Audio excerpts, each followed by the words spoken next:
Hi అండి. అందరికి నమస్కారం. నేను మల్లికి ఎంవికే. సంగీత దర్శకుడిని. నేను కనిపించకపోయినా నా పాటలు డైలీ సీరియల్స్‌లో వింటూనే ఉంటారు.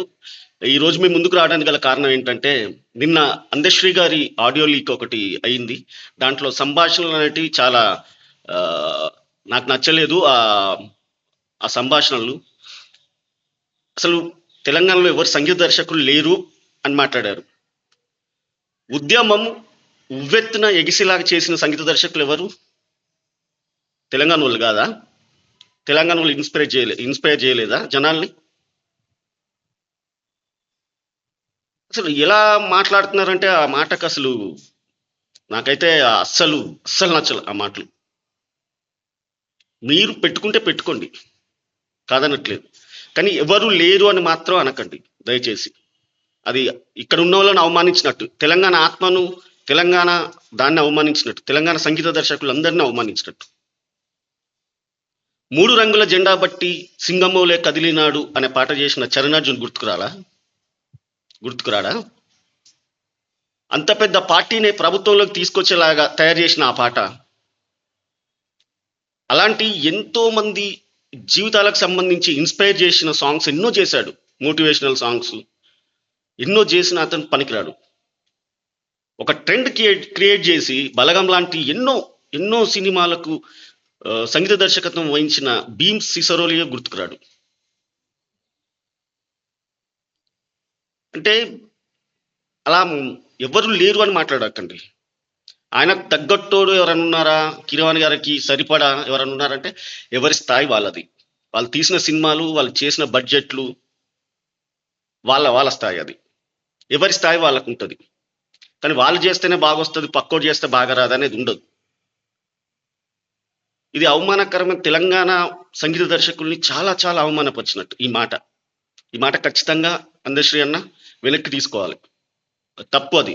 మీరు ఈ వయసులో నా తండ్రి వయసు ఉన్నట్లాంటోళ్ళు మీరు ఇలా మాట్లాడడం అనేది కరెక్ట్ కాదు. ఇంకొకటి మాట్లాడతాడు. కీర్తి గురించి మాట్లాడతాడు.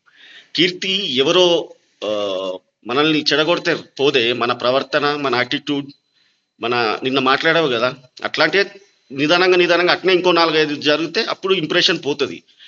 మీరు ఒక అద్భుతమైన పాట రాసిండ్లు అనే ఒక నాకు చాలా అభిమానం మీరంటే. కొమ్మ చెక్కితే బొమ్మరా, కొలిసి మొక్కితే అమ్మరా పాట కానీ, మాయమైపోతున్నాడమ్మ మనిషి అన్నట్లాంటి ఎంత హార్ట్ టచింగ్ లిరిక్స్, సాధారణ పదాలలో ఎంత మీనింగ్ వచ్చేలా రాశారు. మీరు ఇలా మాట్లాడడం కరెక్ట్ కాదు.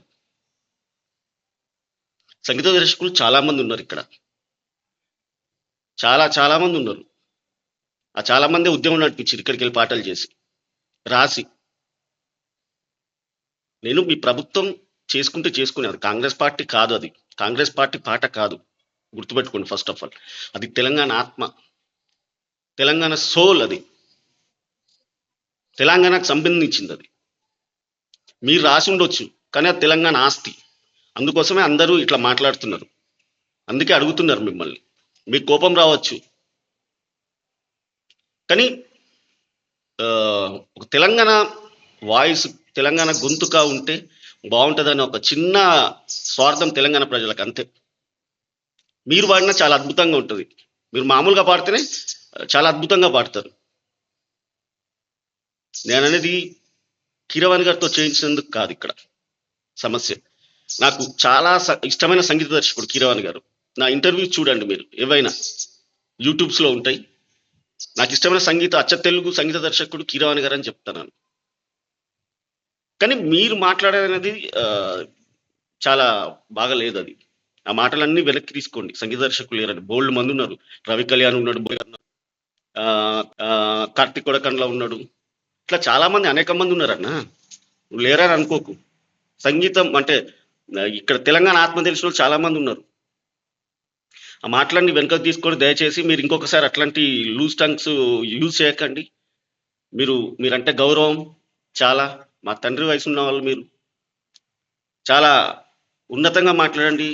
అది చేయండి, మేము చేయించుకుంటున్నాం, ప్రభుత్వం చేస్తుందని చెప్తే అయిపోతుంది. దానికి ఎందుకు ఇంత?